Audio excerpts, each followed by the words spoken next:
মানুষ যেসব পাত্রে জিনিস রাখে তার সবচেয়ে ঘৃণিত পাত্র হলো পেট।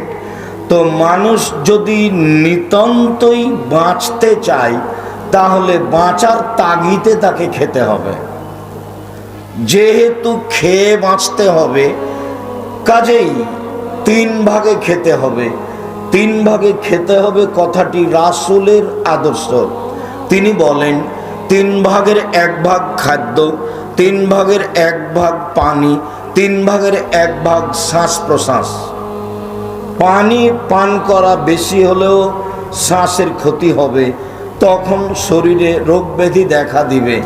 খাদ্য বেশি হলে বদহজম হবে। পানি যে ভিতরে শরীরে তৈরি হয় তা তাকে সামলাতে পারবে না, তখন এমনিতেই বদহজম হয়ে যাবে।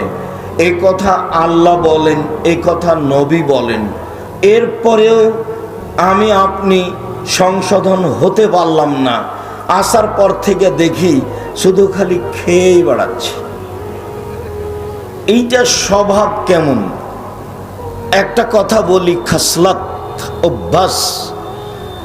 যখন মিশরে গেলাম গত বছরের হজ সফরে, মক্কা মদিনার জিদ্দা থেকে মিশর গেলাম। মিশরে বিমানবন্দরে নামতে দেখা গেল যে টিভির পর্দায় ফেরাউন স্বাগতম জানাচ্ছে। টিভির পর্দায় ফেরাউন স্বাগতম জানাচ্ছে, মানুষ তার স্বাগতম গ্রহণ করছে। আমি বললাম মুসলিম দেশ, তবুও ফেরাউনের আদর্শ তারা ছেড়ে দিতে পারেনি। যাক, মূল কথা হলো এই, আব্দুর রহিম একদা ফিলিস্তিনিদের গাজাবাসীদের সাহায্যের একটা সময় নির্ধারণ করলো। একটা বাড়িতে হোটেল ভাড়া নিয়ে বা কোনো বাসা ভাড়া নিয়ে। তো দেখলাম 1-150 মতো গাজাবাসী পুরুষ নারী এসেছে সাহায্য সহযোগিতা নেওয়ার জন্য। তো এক পর্যায়ে যখন দেওয়া শুরু করলাম তখন সবাই বাম হাতে নিতে লাগলো।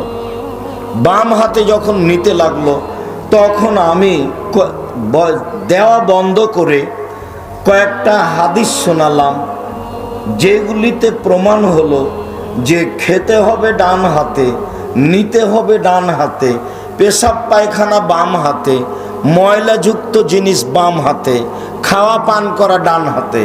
যখন আমি হাদিস পড়লাম তখন আমার মনে হলো যে এরা আমার চেয়ে বেশি বুঝেছে। কেন? তারাই হচ্ছে মূল আরবি। এটাই ফিলিস্তিন, এটাই জেরুজালেম, এটাই বাইতুল মুকাদ্দাস, এটাই হলো সব নবীর থাকার জায়গা। তারা মূল আরবি মানুষ। আমার কথা ভালোই বুঝলো। এবার যখন আমি আবার দেওয়া শুরু করলাম তখন বাম হাতেই নিল। বলেন তো কেন? অভ্যাস। অভ্যাস খুব খারাপ জিনিস, স্বভাব খুব খারাপ জিনিস। স্বভাব মানুষকে খুব দুর্বল নোংরা নীতিতে নিয়ে যায়। আসরের পর থেকে নিয়ে প্রায় মাদানি উচ্চ শিক্ষিত মানুষ, যাদের কাছে কোরআন হাদিস আছে, যারা জামিয়া সালাফে রাজশাহীতে বুখারী মুসলিম আবু দাউদ হাদিসের কিতাব পড়ায়, যারা খুব উচ্চ শিক্ষিত দক্ষশীল মানুষ, যারা থুথির জোরে কথা বলে না। আমি তো বহুদিন থেকে বলে আসছি যে বাংলাদেশের শতকরা 95 জন বক্তা মিথ্যুক, শতকরা 98 জন মুফাসসির মিথ্যুক। তাদের আসলে ধর্মকর্ম কি জিনিস জানা নাই। আকরামুজ্জামান বিন আব্দুস সালাম কালকে বক্তব্যে বললেন, একজন মৌলানা 22 হাজারি এক লোক সম্মান সহকারে সে বাড়িতে রেখেছে, খাবার দিয়েছে। তাতে সারাদিন রেখে তিনি জানলেন যে ইনি 5 ওয়াক্ত নামাজ পড়েন না। বাকি তো আরো আছেই। তো এরা বড় বড় বিদ্বান, আমরা এদের বক্তব্য গ্রহণ করতে পারলাম না। হয় দোকানপাটে থাকলাম বা গল্প গুজবে থাকলাম বা কোনো ঘরে বসে থাকলাম। আপনি আমার দিনী ভাই, আপনি আমার দিনী বোন, আপনাকে আমি খুব ভালোবাসি অন্তর থেকে। নিজের জন্য যেমন পরকাল কামনা করি, আপনার জন্য তেমন পরকাল কামনা করি। এতে আমার সামান্যতম কোনো ঘাটতি নাই। আমার মা বলতেন, বাড়ি থেকে যখন বের হতাম তখন বলতেন, 1 দোকানে বসিও না, 2 প্রাইভেট পড়ায়ও না, 3 কারোর সাথে বন্ধুতালি করিও না, 4 মানুষের বাড়িতে দাওয়াত খায়ও না। 1 প্রাইভেট পড়ায়ও না, 2 কারোর সাথে দোস্তালি করো না, 3 দোকানে বসিও না। এইভাবে 4টে জিনিস বলে তিনি পাঠাতেন বাড়ি থেকে। তো আমরা আজও কোনোদিন দোকানে বসিনি। প্রতিষ্ঠানের ভিতরে চায়ের স্টল আছে, আমি ভুলেও কোনোদিন 1 মিনিট চায়ের স্টলে বসিনি। তো আমরা তো বেঁচে আছি। আমাদের পরিবারেরা বাজার তো বহু দূরের কথা, বাজারে যাওয়াটা স্বপ্নেও দেখে না। ভ্যানিটি ব্যাগ তো বহু দূরের কথা, বাজারে যাবে ভ্যানিটি ব্যাগ নিয়ে, এটা তারা স্বপ্নেও দেখে না, তারপরে তো বেঁচে আছে। আমরা তো আছি দুনিয়াতে, কই আমাদের তো সমস্যা হয় না। তা আপনার চলে না কেন? আপনার স্ত্রী কেন ভ্যানিটি ভাঙা তৈরি দিনাজপুর শহরে যায়? তার বাপ মরেছে, তার শ্বশুর মরে গেছে, তার দেবর মারা গেছে, তার ভাসুর মারা গেছে, তার বোনের ছেলে নেই, তার ভাইয়ের ছেলে নেই, সব পুরুষ মারা গেছে, তাই তাকে যেতে হবে। কাপুরুষ আপনি। কি দিয়ে আপনাকে আমি স্বভাবের কথা বোঝাই? স্বভাব খারাপ হলে আপনি টিকতে পারবেন না। আপনার স্বভাবের কারণে আপনার স্ত্রী তাই হয়েছে। 2 জন মিলে সংসার চলে পশু প্রাণীর মতো, 2 জন মিলে সংসার চলে গরু ছাগলের মতো, 2 জন মিলে সংসার চলে কুকুর শ্রীগালের মতো, মানুষের মতো নয়। অসম্ভব হতে পারে না, এটা মানুষের স্বভাব নয়। বুঝে না ওরা, অন্তর আছে বুঝে না, দেখেও দেখে না ওরা, চক্ষু আছে দেখে না, শুনেও শোনে না ওরা, কান আছে শোনে না। উলায়েকা কালানাম, তারা পশু প্রাণীর মতো, তারা গরু ছাগলের মতো, তারা কুকুর শ্রীগালের মতো, বালহু মাজাল, বরং তার চেয়ে খারাপ। আমি এ কথা বলি, আল্লাহ বলছেন যে ওরা কুকুর শ্রীগালের চেয়ে খারাপ। আমি যখন বলেছি রংপুর, দিনাজপুর, লালমাট, নীলফামারী, কুড়িগ্রাম, পঞ্চগড়, ঠাকুরগাঁ, গাইবান্ধা, বগুড়া, জয়পুরহাট এসব ডিস্ট্রিক্টে, তখন আমি বলেছি যে তোমার বাপকে যদি আমি কুকুর শ্রীগালের চেয়ে খারাপ প্রমাণ করতে না পারি, জাতির সামনে বক্তব্য দেব না।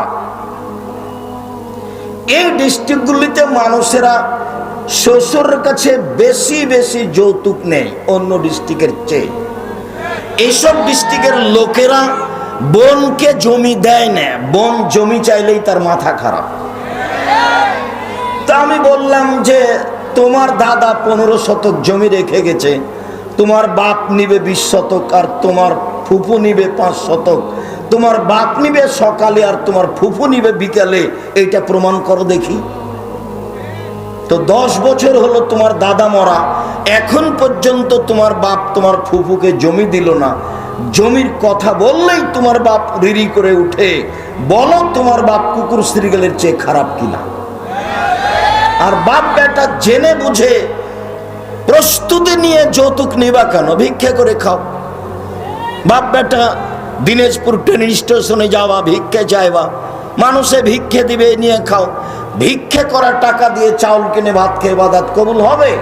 ভিক্ষে করা টাকা দিয়ে চাউল কিনে ভাত খেয়ে ইবাদত কবুল হবে? যৌতুকের টাকা দিয়ে চাউল কিনে ভাত খেয়ে ইবাদত কবুল হবে না। যৌতুক টাকা হারাম, যৌতুকের টাকা হারাম।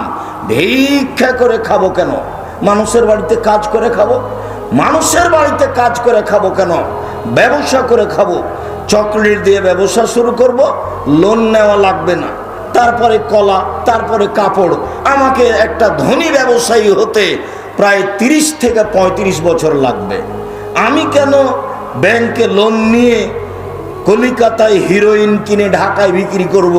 রাতে রাতে কেন ধনী হব? এমনটার নাম তো ব্যবসা নয়। আর যার লোন আছে তার জানাজা নেই। লোন আছে মানে জানাজাই নেই। জাহান্নাম জান্নাত পরে, জাহান্নাম জান্নাত পরে। কেন? কালকে আকরামুজ্জামান বিন আব্দুল সালাম বললেন না যে তোমার বাবা মারা গেছে, জানাজার জন্য পিড়াপিড়ি করছো কেন? তোমার বাপ তো নামাজই পড়তে যায়নি, ওর নামাজই পড়ার প্রয়োজন হয়নি, ফরজ নামাজ, তো ওর জানাজা করে কি হবে? জানাজার জন্য তাড়াহুড়া করছো কেন? যার ফরজ নামাজই লাগে না তার আবার জানাজা লাগে?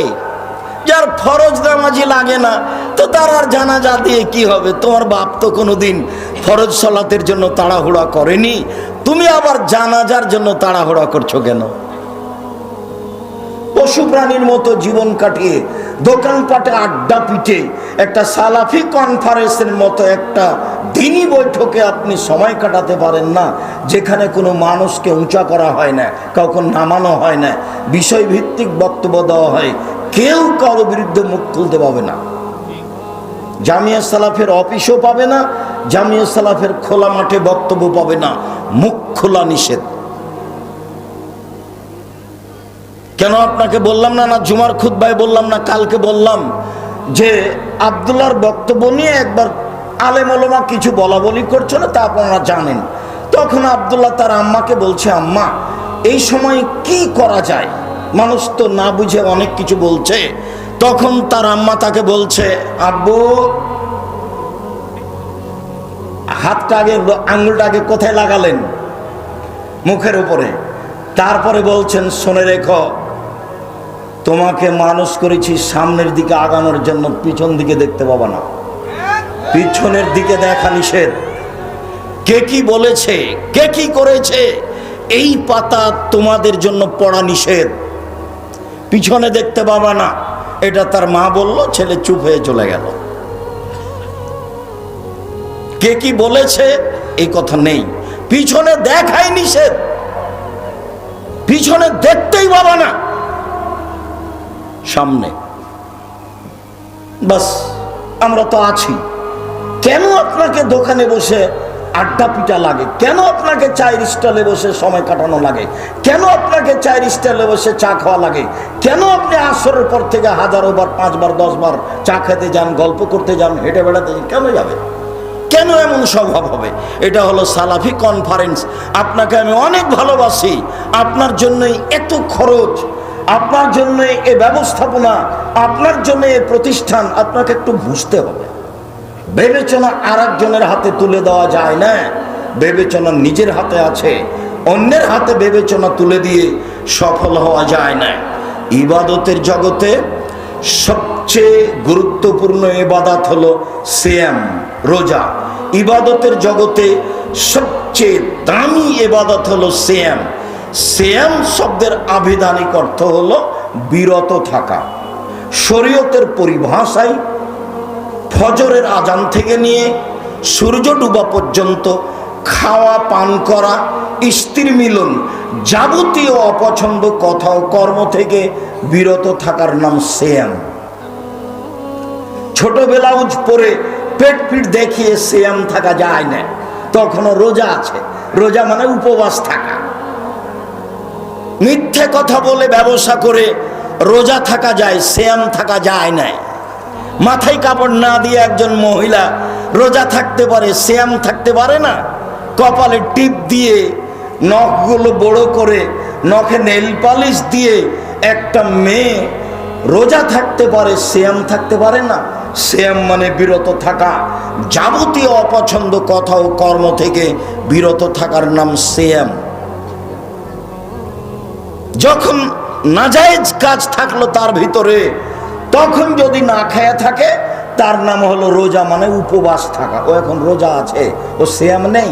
আবারও বলি, সিয়াম মানে বিরত থাকা।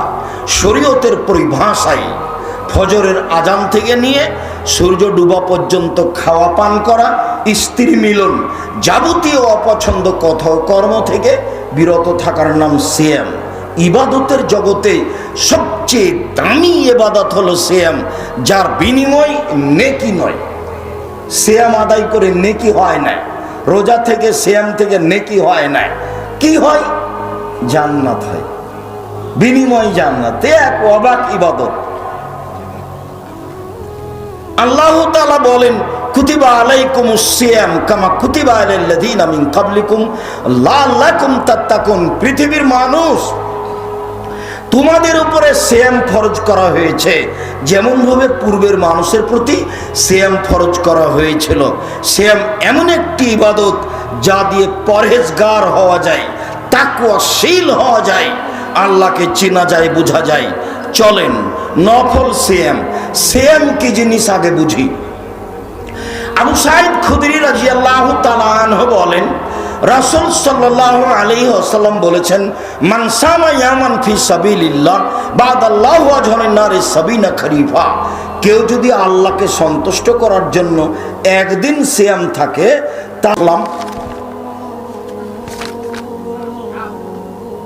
তো একজন মুসাল্লি বলছেন মিরপুর 12-তে, আচ্ছা ভাইজান একটা মেয়ে হলে কি এটা হবে না? তাই আমি বললাম কি বলি আপনাকে, মানুষকে যে কোন ভূতে ধরলো, মানুষ কেন বুঝলো যে একটা ছেলে একটা মেয়ে হলে যথেষ্ট?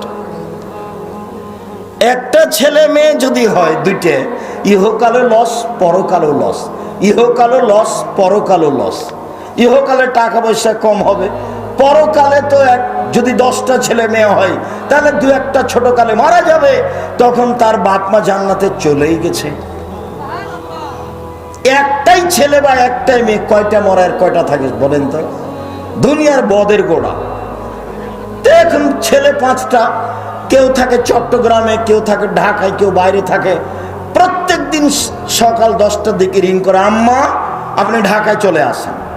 চট্টগ্রামের বলে, আম্মা আপনি চট্টগ্রামে চলে আসেন। যে দিনাজপুরে আর বলছেন, না না না না আম্মা এখান থেকে কোথাও যেতে পাবে না। কি বলো তুমি? তোমার কাছে আম্মা সব সময় থাকবে, আমার কাছে আসবে না? দেখেন মা কত প্রিয়। আর একটা ছেলে কথাই শোনে না, বলছে মাকে বের করে দিও, তুই বের হয়ে যা, দেখি তুই সবচেয়ে বড় খারাপ। এইরকম ভুল করা হবে না, বেশি ছেলে মেয়ে নিতে হবে। দেখেন আব্দুর রাজ্জাক সাহেব ছেলে লালন পালন, 10টা ছেলে যদি লালন পালন করেন এক নেকিও হবে না। ইন্না লিল্লাহি ওয়া ইন্না ইলাইহি রাজিউন। তাহলে ওকে পড়াবো কেন? জন্ম দিয়েছেন এই জন্য। কি করার আছে? জন্মের পরপরই তাহানিক করতে হবে। তাহানিক খেজুর একটু মুখে দিয়ে চিবিয়ে একটু পানির মতো করে দিয়ে বাচ্চার মুখে জিভার ওপর দিয়ে দিতে হবে। চাচির কাছে করে নেন যে পরহেজগার, চাচার কাছে করে যান যাকে পরহেজগার মনে করেন, আলেম ওলামার কাছে করে নেন। 7 দিনের দিনে আকিকা দিতে হবে, দিতেই হবে। চাঁপাই নবাবগঞ্জের ভাষাতে আপনি তো দিবেন, আপনার বাপকে দিতে হবে, ধার কর্জ করে দিতে হবে, ভিক্ষে করে দিতে হবে। 7 দিনের দিনই দিতে হবে। 14 দিনে চলে না, 21 দিনে চলে না, জীবনে একদিন চলে না। আমি আব্দুর রাজ্জাক বিন ইউসুফ 90 সাল থেকে কোনো দিন বলিনি যে 14 দিনে চলবে, 21 দিনে চলবে, কোনো দিন বলিনি। কানা হোক, ন্যাংড়া হোক, টেরা হোক, ভাঙা হোক, কান থাক না থাক, 10 টাকা দাম হোক, 10,000 টাকা দাম হোক, ছেলের জন্য 2টে আর মেয়ের জন্য 1টা, বাস যা হবে হোক। এ তো কুরবানি নয়, এ দিয়ে জান্নাত নয়। জান্নাতের মাধ্যম তো হলো কুরবানি। যে সবগুলো জান্নাতের বড় বড় মাধ্যম আছে তার একটা মাধ্যম হলো কুরবানি। কুরবানি মানে চোখ দেখো ঝকঝক কি না, কুরবানি মানে কান দেখো সুন্দর কি না, কুরবানি মানে পা দেখো ঠিক আছে কি না, কুরবানি মানে লেজ দেখো সুন্দর ঝকঝকে ঠিক আছে কি না, কুরবানি মানে পায়ের খুরটা দেখো কেমন আছে, কুরবানি মানে মোটা তাজা দেখো, বেশ রুচিসম্মত হতে হবে, বিনিময়ে জান্নাত। কুরবানি মানে দাঁত আছে কি না দেখো, দাঁত নেই, দাঁত হয়নি, দাঁত এখনো উঠেনি, চলবে না। চোখ কানা চলবে না, শিং ভাঙা চলবে না, খুর ভাঙা চলবে না, লেজ ভাঙা চলবে না, হালকা পাতলা চলবে না, সুন্দর ঝকঝকে হতে হবে, বিনিময় জান্নাত। 7 ভাগে কেন? মাথা খারাপ হয়েছে 7 ভাগে যাবেন?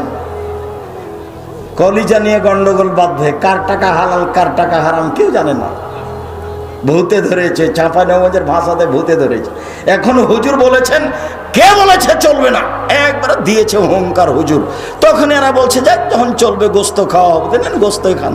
আমি বলিনি কোনোদিন, আমি বলেছি টাকা আছে রাজস্থান থেকে উট নিয়ে আসেন, টাকা কম আছে গরু কিনেন, টাকা কম আছে খাসি কিনেন, টাকা কম আছে ছাগি কিনেন, টাকা কম আছে ভেড়া ভেড়ি কিনেন। একটা করেন একটা পরিবারের জন্য, অনেক নাকি একটা করবেন কেন 10টা করেন। গ্রামের লোক খাবে, এ তো নেকির মাধ্যম। তার মানে পিতা জিম্মেদারি পালন করবে। সপ্তম দিনে মাথা নেড়ে করতে হবে, সপ্তম দিনে খাসি জবে করতে হবে, সপ্তম দিনে নাম রাখতে হবে, সপ্তম দিনে মাথা নেড়ে করে ওই চুল সম পরিমাণ রূপা সমমূল্য টাকা দান করতে হবে। সব সপ্তম দিনে করতে হবে। তার নাম বাপ। তো জান্নাত বলে 3 মেয়ে, যে 2 মেয়ে যদি হয় তাহলে নবীর সাথে থাকতে পাওয়া যাবে। বিশাল ব্যাপার। এদিকে দেখেন, এদিকে এতিম লালন পালন করে নবীর সাথে থাকা যায়, তবে এরকম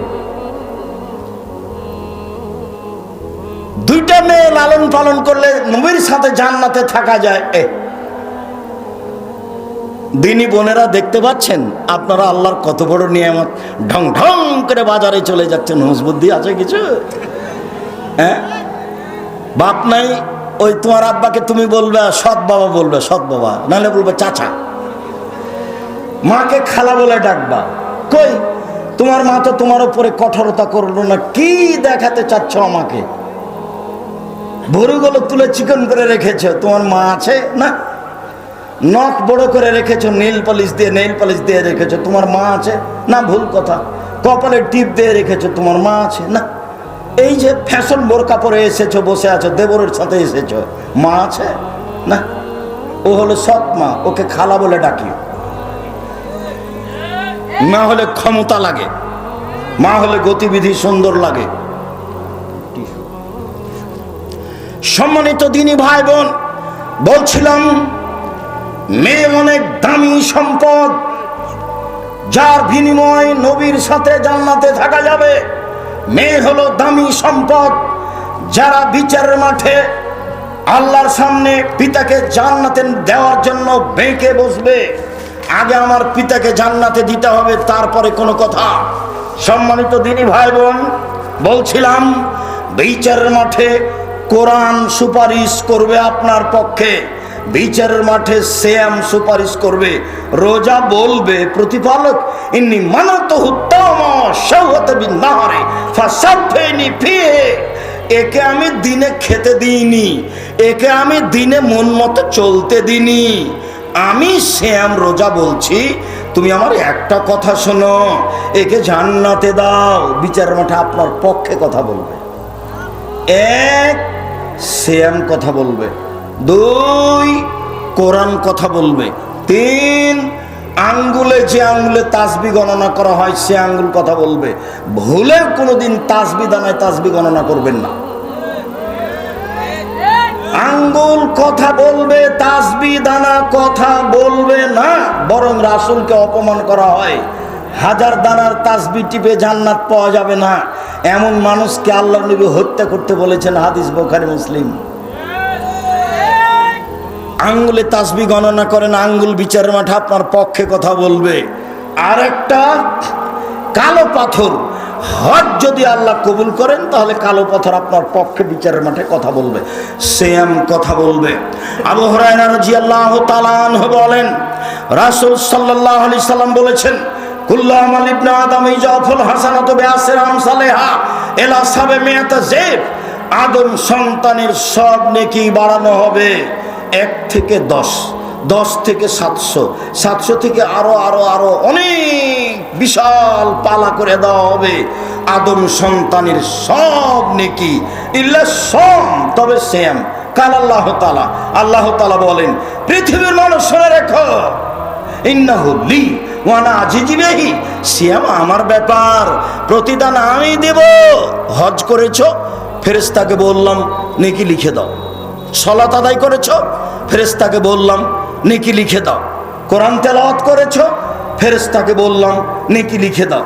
তাসবিহ করেছো, ফেরেশতাকে বললাম নেকি লিখে দাও। সিয়াম কাউকে বলবো না, এটা আমার ব্যাপার। আমি আপনাকে কি দিয়ে বুঝাই সিয়াম কি জিনিস? সিয়াম আমার ব্যাপার, প্রতিদান আমি দিব। বলে আজলি ইয়াদা শাওয়াতাহু তামাহু, আমার কারণে সে প্রবৃত্তি ত্যাগ করেছে, আমার কারণে সে খাদ্য ত্যাগ করেছে। খাদ্য ত্যাগ করা তো সবাই বুঝে, প্রবৃত্তি ত্যাগ করেছে এইটা কি বলেন তো দেখি? সকালে উঠে দাঁড়ি চাচে, এইটা কি প্রবৃত্তি ত্যাগ করা হলো? প্যান্টটা টাকনোর নিচে আছে, এইটা কি প্রবৃত্তি ত্যাগ করা হলো? ফ্যাশন বোরকা পরে আছে মহিলা, এইটা কি প্রবৃত্তি ত্যাগ করা হলো? নখে নেইল পালিশ আছে, এইটা কি প্রবৃত্তি ত্যাগ করা হলো? পায়ে স্কিন পায়জামা আছে, অঙ্গ প্রত্যঙ্গ লজ্জা স্থান সবই দেখা যাচ্ছে, এইটা কি প্রবৃত্তিকে ত্যাগ করা হলো? বা এমন পায়জামা পরে আছে যে আর একজন ঢুকবে, এইটা কি প্রবৃত্তিকে ত্যাগ করা হলো? সামনের চুল ছোট করা আছে, এইটা কি প্রবৃত্তিকে ত্যাগ করা হলো? সব ঘরে ছবি মূর্তি কাঁকড়া আছে, এইটা কি প্রবৃত্তিকে ত্যাগ করা হলো? আয়নাটা কাতল মাছ, এইটা কি প্রবৃত্তিকে ত্যাগ করা হলো? আপনার ওই তরকারির বাটিটা হচ্ছে রুই মাছ, এইটা কি প্রবৃত্তিকে ত্যাগ করা হলো? ছেলের পেশাব পায়খানার পট আছে, এটা হলো ঘোড়া, এটা কি প্রবৃত্তিকে ত্যাগ করা হলো? সারা জীবন স্বামী স্ত্রী ছেলে মেয়ে নিয়ে পশু প্রাণীর মতো দিন কাটান, আর প্রবৃত্তি ত্যাগ করা হলো মানে? আল্লাহ তাআলা বলছেন, পৃথিবীর মানুষ শুনে রেখো, সিয়াম রোজার প্রতিদান আমি দিব, আমার কারণে সে প্রবৃত্তিকে ত্যাগ করেছে, আমার কারণে খাদ্য ত্যাগ করেছে। শুনুন, সিয়াম মানে বিরত থাকা। ফজরের আজান থেকে নিয়ে সূর্য ডুবা পর্যন্ত খাওয়া পান করা, স্ত্রী মিলন, যাবতীয় অপছন্দ কথা ও কর্ম থেকে বিরত থাকার নাম সিয়াম।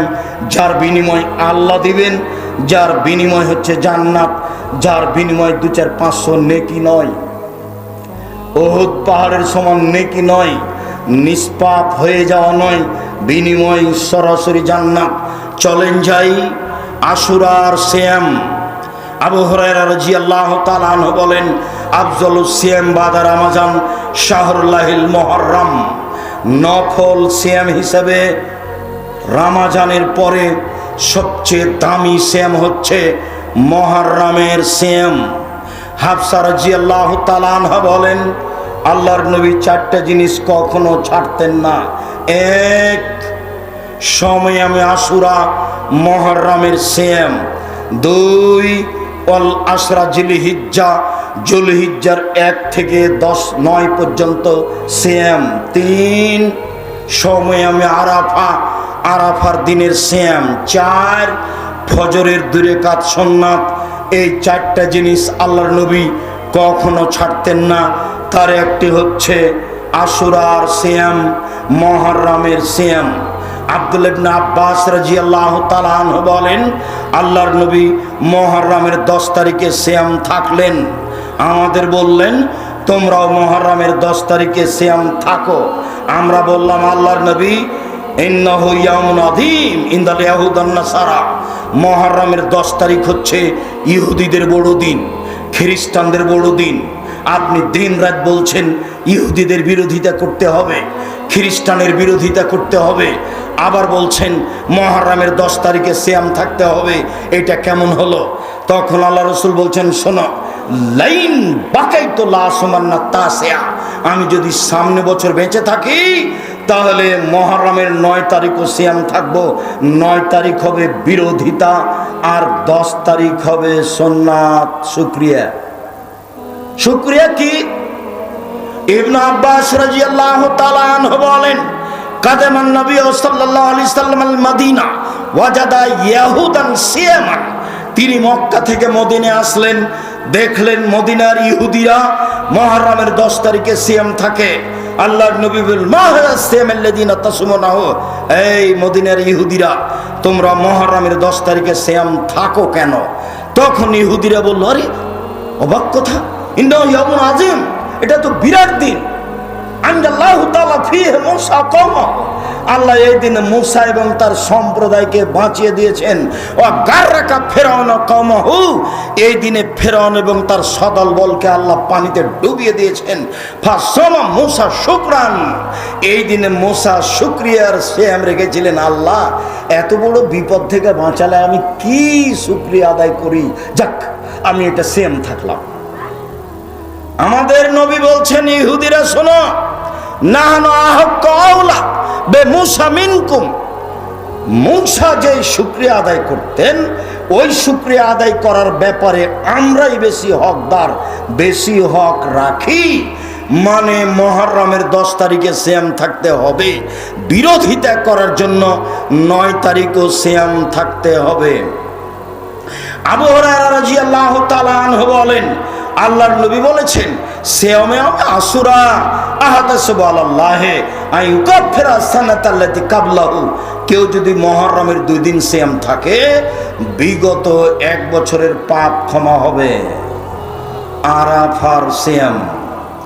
আবু হুরায়রা রাদিয়াল্লাহু তাআলা আনহু বলেন, রাসূল সাল্লাল্লাহু আলাইহি ওয়াসাল্লাম বলেছেন, সিয়ামে আরাফা আহাদাসু আলাল্লাহি আইয়ুকাফিরা সানাতাল্লাতি কাবলাহু ওয়া সানাতাল্লাতি বাদাহু, একদিন সিয়াম থাকলে আগে পরে 2 বছরের পাপ ক্ষমা হবে।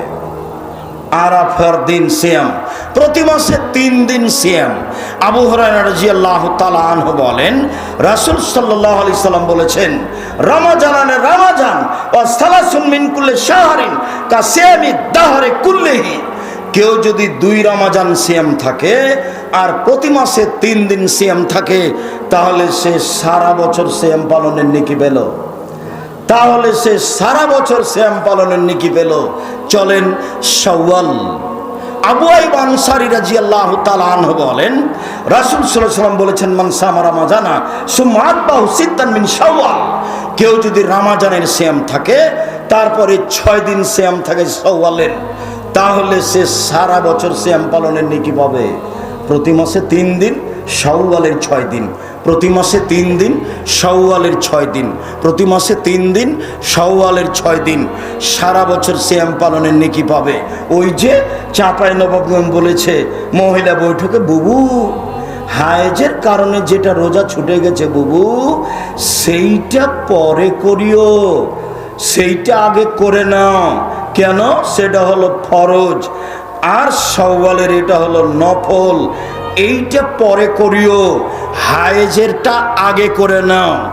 আল্লাহর নবী বলছেন আয়েশাকে, আয়েশা বলছেন, আমি আমার হায়েজের কারণে ছুটে যাওয়া সিয়াম থাকতাম 11 মাস পরের সাবানে, আর বুবু বলছে যে বুবু আগে হায়েজেরটা করো।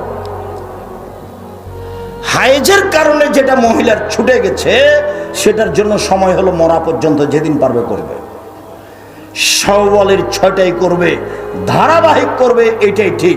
ছেড়ে ছেড়ে করতে হবে এটাও মিথ্যা, এটা করা যাবে না, আগে ফরজ করতে হবে, এটা কথা মিথ্যা। উপস্থিত দিনী বোন, আপনাকে বিষয়ে সতর্ক করতে চাচ্ছি, যন্ত্রের মাধ্যমে অনলাইনে পৃথিবীর যে কোনো প্রান্ত থেকে যারা আছেন তাদেরকে আমরা অনুরোধ জানাচ্ছি, সময়ের গতিতে যারা অবগত হবেন তাদেরকে অনুরোধ জানাচ্ছি, দিনী বোন আপনাকে বলছি, শাওয়ালের 6টা সিয়াম আগে রাখুন, ঋতুরগুলো পরে হবে। শাওয়ালের 6টা আগে রাখুন, ঋতুরগুলো পরে হবে। চলেন এবার বৃহস্পতিবার, সোমবার সিয়াম। আয়েশা রাদিয়াল্লাহু তাআলা আনহা বলেন, কানান নবী সাল্লাল্লাহু আলাইহি ওয়াসাল্লাম ইয়াসুমু ইয়াউমাল ইসনাইন ওয়াল খামিস, আল্লাহর নবী বৃহস্পতিবার সোমবার সিয়াম থাকতেন, সোমবার সিয়াম থাকতেন, বৃহস্পতিবার সিয়াম থাকতেন। আবু হুরায়রা রাদিয়াল্লাহু তাআলা আনহু বলেন, আল্লাহর নবী বলেছেন, ইউরাজুল আমালু ইলাল্লাহি ইয়াউমাল ইসনাইন ওয়াল খামিস, বৃহস্পতিবার সোমবার মানুষের পাপ নেকি রিপোর্ট পেশ করা হয়। ওয়ানা উহিব্ব, আমি ভালোবাসি, ওয়ানা উহিব্ব, আমি মুহাম্মদ সাল্লাল্লাহু আলাইহি ওয়াসাল্লাম ভালোবাসি, ওয়া ইউরাজু আমালি ওয়ানা সায়েম, আমার পাপ নেকি পেশ করার সময়তে আমি সিয়াম অবস্থায় থাকি। না দেখো আমার রিপোর্টটা দেখো, এই যে দেখো সিয়াম অবস্থায়, দেখো আল্লাহ রাসূলের রিপোর্টটা সিয়াম অবস্থায় পেশ করবেন, যার কারণে জীবন বাজি রেখে চেষ্টা করতেন বৃহস্পতিবার এবং সোমবার সিয়াম থাকার জন্য। চলেন এবার শাবান। আয়েশা রাদিয়াল্লাহু তাআলা আনহা বলেন, কানান নবী সাল্লাল্লাহু আলাইহি ওয়াসাল্লাম ইয়াসুমু শাবানা কুল্লাহু, আল্লাহর নবী প্রায় পুরো শাবান সিয়াম থাকতেন। উম্মু সালমা রাদিয়াল্লাহু তাআলা আনহা বলেন, লা ইয়াসুমু শাহরাইন মুতাতাবিআইন ইল্লা শাবান ও রমাজান, আল্লাহর নবী পরস্পর 2 দিন 2 মাস সিয়াম থাকতেন না, তবে শাবান, তবে রমাজান, তবে শাবান, তবে রমাজান, তিনি পরস্পর 2 দিন 2 মাস সিয়াম থাকতেন রিপোর্ট ধরার জন্য। এবার চলেন শাবান মাসে কেন বেশি সিয়াম থাকবো। ওসামা ইবনে জায়েদ বলছেন, আমি বললাম আল্লাহর নবী, লা মারাকা তাসুমু মিন শাহরি মিন শুহুরি মা তাসুমু মিন শাবান, আপনাকে শাবান মাসে যত সিয়াম পালন করতে দেখি অন্য মাসে তো দেখি না, এইটা কেন আল্লাহর নবী? একটু জিজ্ঞাসাটা বুঝেন তো। এই ছেলে বসো, একটু জিজ্ঞাসাটা বুঝেন তো দিনী ভাই বোন। আচ্ছা আল্লাহর নবী, আপনি শাবান মাসে বেশি বেশি সিয়াম থাকেন কেন? এটা জিজ্ঞাসা মনে থাকবে না? তখন আল্লাহ রাসূল বলছেন, আরে শোনো, শাবান একটা মাস, রজব ও রমজানের মাঝে। শাবান একটা মাস, রজব ও রমজানের মাঝে। শাবান একটি মাস, রজব ও রমজানের মাঝে। এক ফুলুন্নাসান হ, মানুষ তাতে বেখিয়াল থাকে। ইউরাজুল আমাল ইলা রাব্বিল আলামিন ওয়া না উহিব্বু ইউরাজু আমালি ওয়া না সাইম। বাৎসরিক রিপোর্ট পেশ করা হয় শাবান মাসে। আমার মন চায় আমার রিপোর্টটা আল্লাহ সিয়াম অবস্থায় দেখুক। বাৎসরিক রিপোর্ট এই নাও, সিয়াম অবস্থায় দেখো। আমার মন চায় আমার রিপোর্টটা আমি আল্লাহর কাছে পেশ করি সিয়াম অবস্থায়। তো নবীর জানা ছিল না সেই দিন কোন দিন, যার কারণে তিনি বেশি বেশি সিয়াম থাকতেন। রিপোর্ট, খালি রিপোর্ট, খালি রিপোর্ট, আজ কাল পরের দিন পরের দিন পরের দিন, একবারে প্রায় শাবান 20-25 পর্যন্ত। তবে রমজানের সাথে মিলাতেন না, খালি রিপোর্ট ধরার জন্য। কিভাবে কিভাবে ভারত, বাংলাদেশ, পাকিস্তানের আলেম ওলামা জেনে নিলেন সেদিন 15ই শাবান। তাই তারা কলকারখানা, অফিস আদালত, কোর্ট কাছারি, শিক্ষা প্রতিষ্ঠান সব কিছু বন্ধ করে রাতে গোসল করে আতর গোলাপ মেখে দিনে সিয়াম থাকে। একবারে নগদ ডাহা মিথ্যে। আল্লাহর নবী রিপোর্ট ধরার জন্য প্রায় 15 দিন পর্যন্ত, 20-25 দিন পর্যন্ত সিয়াম থাকতেন। চলেন এবার হিসাব দেখাই।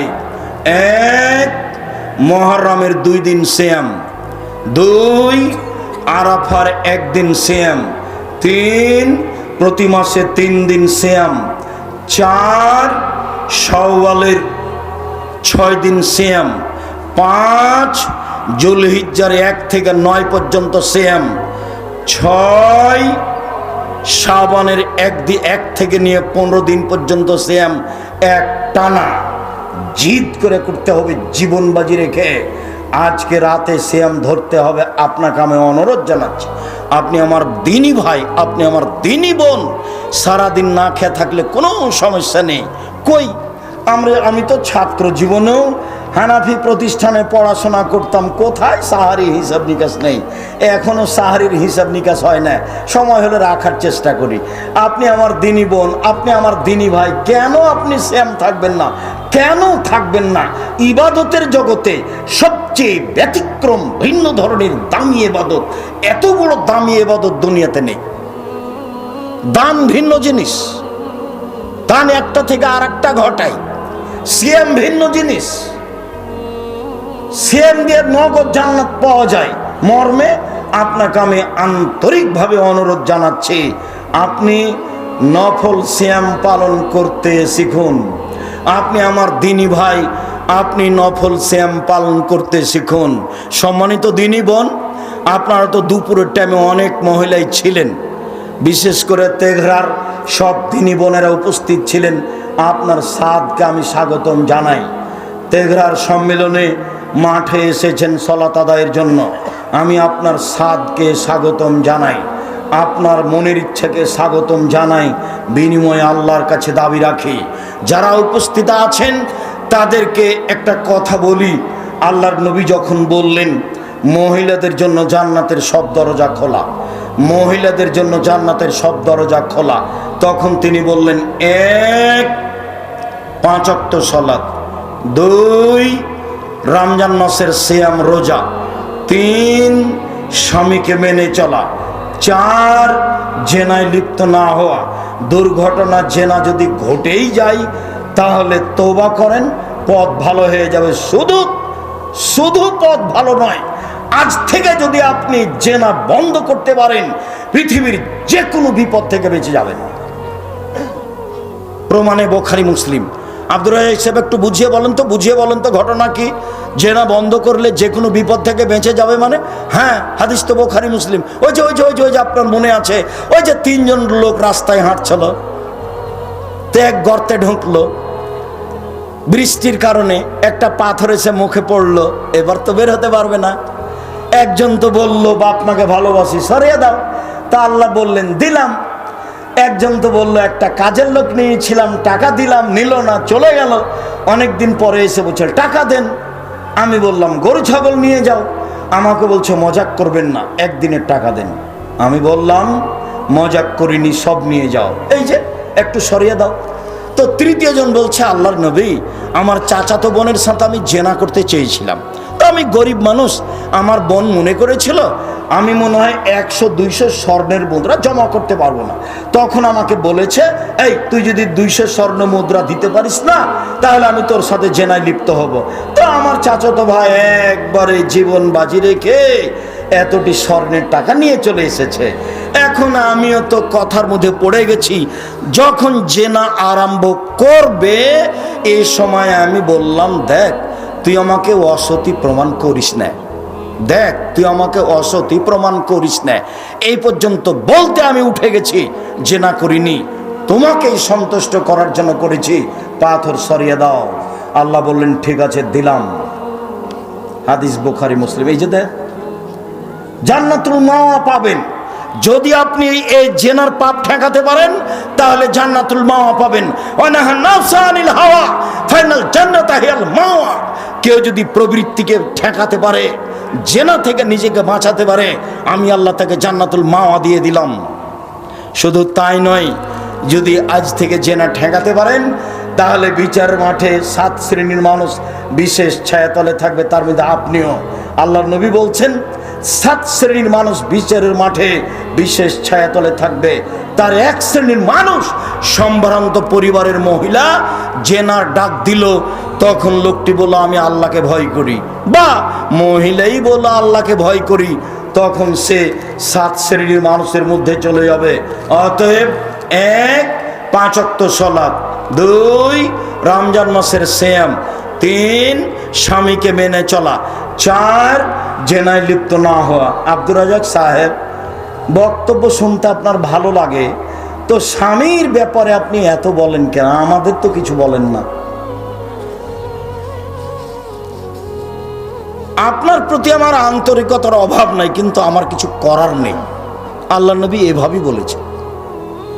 দেখেন আপনি 1 মিনিট, এই ছেলে দেখো, এই মেয়ে খালেদা তুমি দাঁড়াইলে কেন, বসো। দেখেন সিরিয়াল, 1 নবীগণ জান্নাতে যাবেন, 2 শহীদেরা জান্নাতে যাবে, 3 সত্যবাদীরা জান্নাতে যাবে, 4 মহিলারা জান্নাতে যাবে, বাস হয়ে গেল। তো 4 যখন বললেন তখন আল্লাহর নবী আর একটু বললেন, সেটা হলো এই যে ওই মহিলারা জান্নাতে যাবে কারণ বশত যদি স্বামী রাগ করে তাহলে স্বামীর হাত ধরে বলে যতক্ষণ পর্যন্ত আপনি খুশি না হবেন ততক্ষণ পর্যন্ত আমি কোনো কিছু খাবো না। এই নারী জান্নাতি নারী। আমি কি করতে পারি বলেন? সেটা তো এটাই হলো, একজন মহিলা একটা কাজে এসেছে, রসুলের কাছে চলে যাচ্ছে। শোনো শোনো শোনো মহিলা শোনো, তোমার স্বামী আছে? জি আছে। তো তোমার স্বামীর কাছে কেমন? বলে আমি চেষ্টা করি।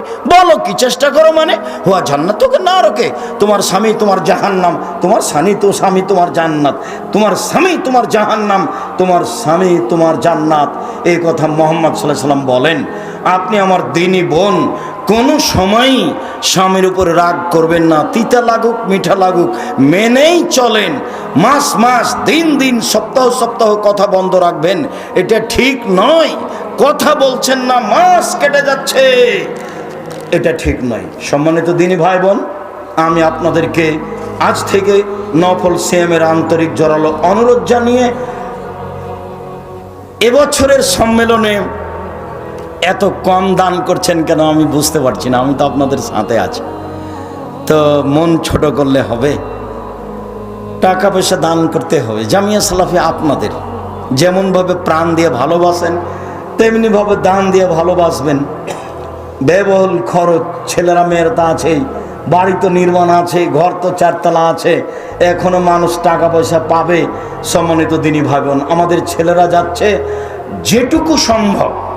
আল্লাহ রাসূল বললেন, যে যতটুকু দিল আল্লাহ তুমি তার ততটুকু পূর্ণ করে দাও, যে যতটুকু দিল না তুমি তার ততটুকু ক্ষতি করে দাও। ছেলেরা আপনাদের সামনে যাচ্ছে, আমাদের মেয়েরা মহিলা বৈঠকে আপনাদের সামনে যাচ্ছে। কোনো মেয়েকে আপনারা ফিরিয়ে দিবেন না। 10 টাকা হোক, 50 টাকা হোক, 500 টাকা হোক। আমি 10 টাকা বলি, এর অর্থ এই নয় যে 10 টাকাই হতে হবে। 10 টাকা 1 কাপ চা লাগে, তা আপনি 5 কাপ 3 কাপ চায়ের টাকা দিবেন, তা আপনি এমনিতে ওটা পার হয়ে যাবে, অথচ আপনি ক্ষতি থেকে বেঁচে গেলেন। আর দান মানে বিপদ থেকে বেঁচে যাবেন, দান মানে ব্যবস্থা নিরাপদ।